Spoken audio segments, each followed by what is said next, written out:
must be the most stupid broad in the world.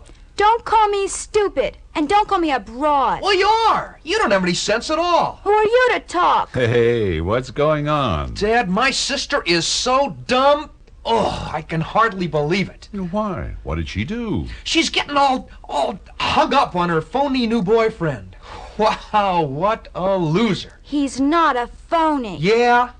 Look, all he's really interested in is hustling you into bed. Bill? He doesn't really give a damn about you or anything else for that matter. He's so selfish and self-centered, it's not even real. Sue? Well, I didn't think he was selfish. And he is cute. Cute? That grubby slob? Hold on, Bill. Go on, Sue. He's kind of groovy. Groovy? He's freaky. Bill, why are you so down on him? He keeps telling me that he's doing his thing. And I'll tell you, Dad, as far as I can see, all that means is doing nothing except maybe trying to get Virgin Sue to sack. That guy doesn't relate to anybody. All he's preoccupied with is satisfying his own wants and the hell with anybody else. And, man, did you see his hair? Well, when's the last time you went to the barber? Oh, yeah, I do my thing, and my hair's long, but it's all washed and combed. You know, I don't think he ever washes that filthy mop of his. But Dad, my real beef is that he uses the idea of being yourself as kind of an excuse to do nothing and to contribute nothing to anyone. As far as I'm concerned, he's nowhere. But, Bill, if that's his thing... Yeah, but Sue doesn't see him realistically. She's so hung up on some romantic idea about this guy. And that's not where it's at. Dad, she's going to get clobbered. I am realistic about him. The heck you are. Look, he doesn't know where it's at. He says he doesn't want to be a part of society. I got to tell you, that's the biggest laugh of them all. Whether he or we like it or not, as long as we're breathing the smoggy air and living in the messed up ecology, we're all part of the total scene. Yeah, sure, maybe a complaining part, but nevertheless a part. Look, I'll be honest with you, Dad. I don't dig a lot of the establishment. Sure, your concepts and your values, well, maybe they worked for you, but, well, they don't all work for me, you know, and as far as I'm concerned, well, some of them are with it and some aren't. But I recognize the value in what you have, and I don't reject everything as worthless. That's just stupid as well as non-real. Go on, Bill. Well, I kind of like the idea of having a lot of fun while I'm young, you know. I want to enjoy my youth, but I also see the value of planning for the future. I believe that if we don't, well, when it comes, there just won't be much of an environment left to have fun in. Between, well, you know, like littering the earth with the debris of civilization and polluting the air with exhaust emissions and, well, I don't know, killing off plant plankton that produces, what do they say, like 8/10 of the Earth's oxygen with the insecticides that wash into the ocean. Boy, if nobody plans for the future, come 30 years from now, there won't be enough oxygen to support life around here anyway. You're absolutely right. And Sue's boyfriend, he's so self-centered, he doesn't want to get involved. He's just plain lazy, man.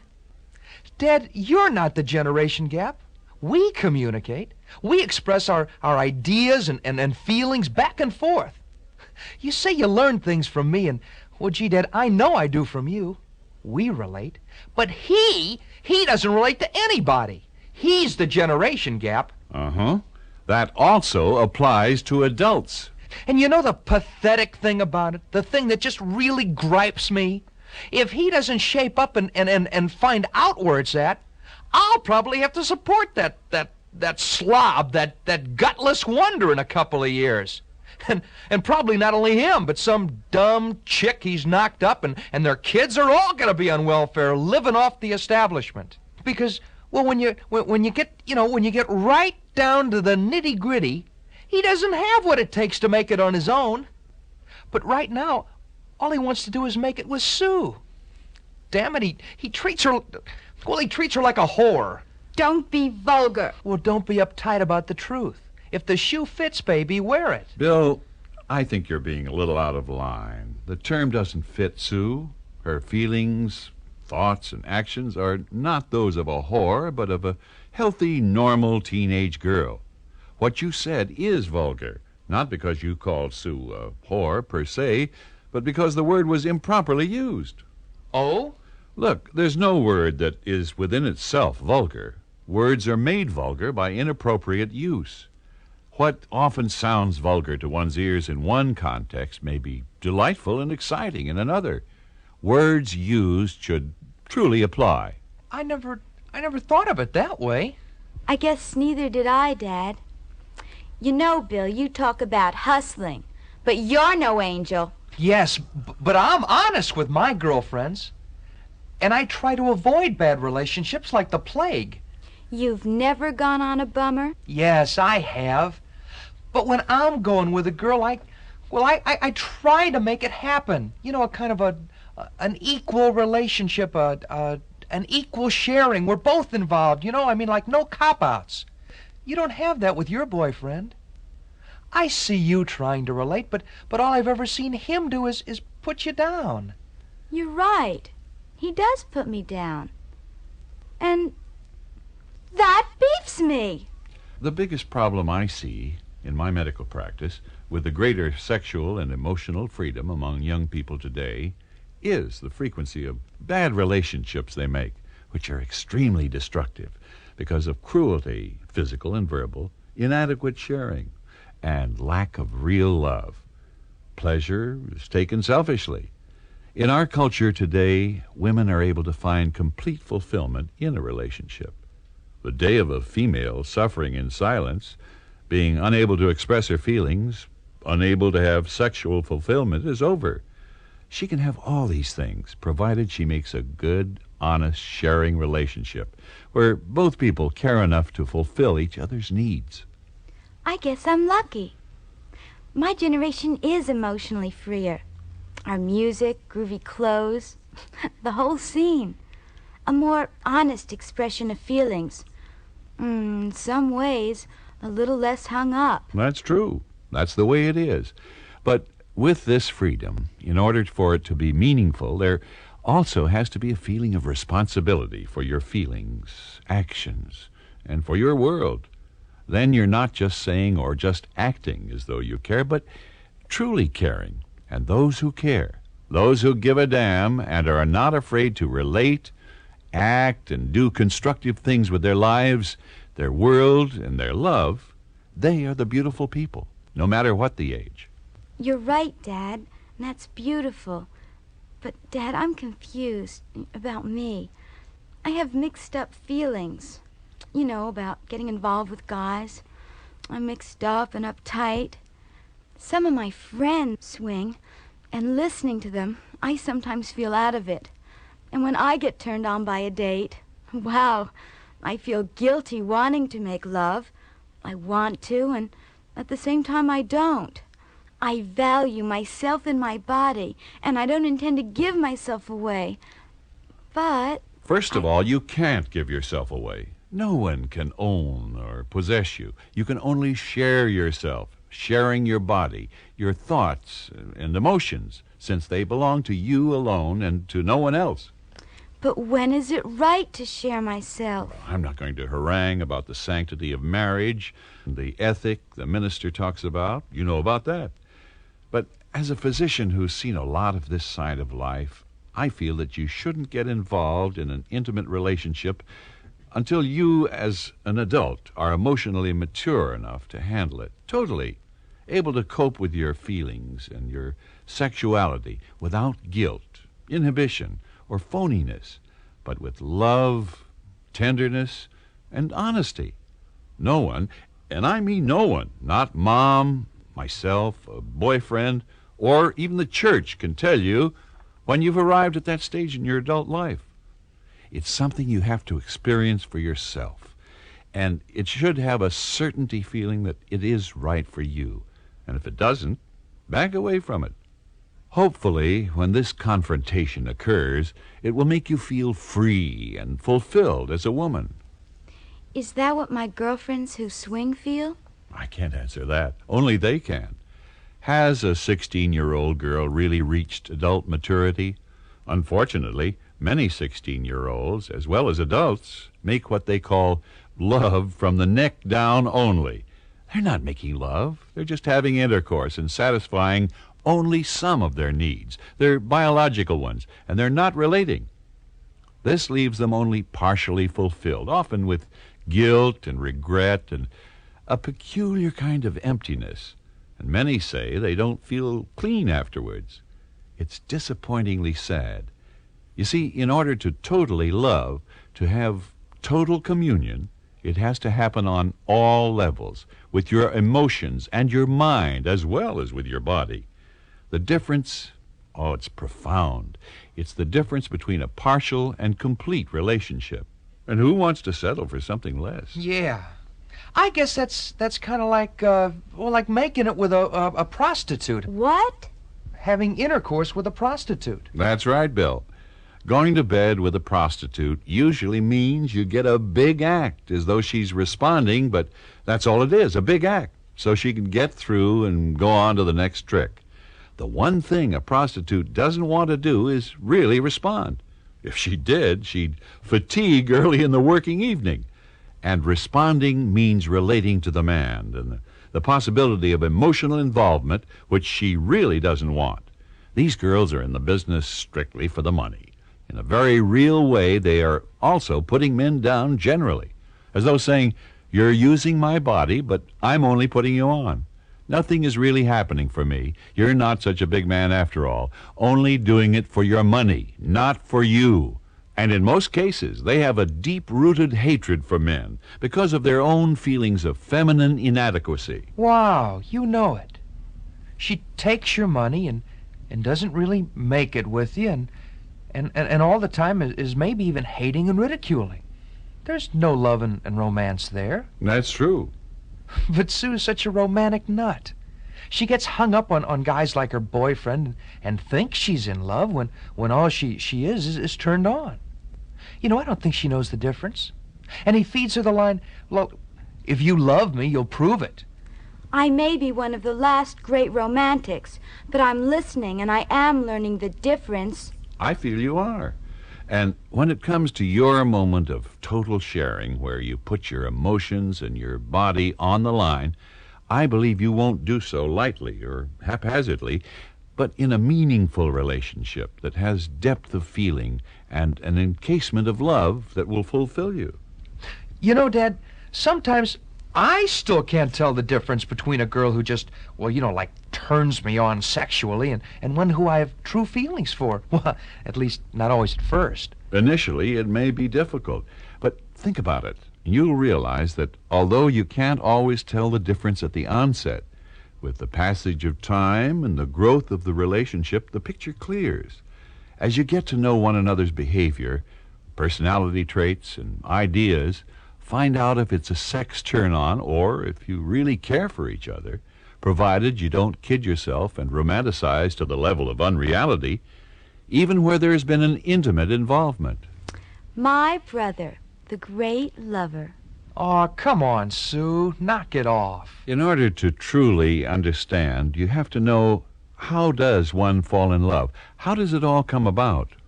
Well, how does it? Well, it's based on your specific individual needs, primarily your emotional needs, although your sexual and intellectual needs also play an important role. Oh?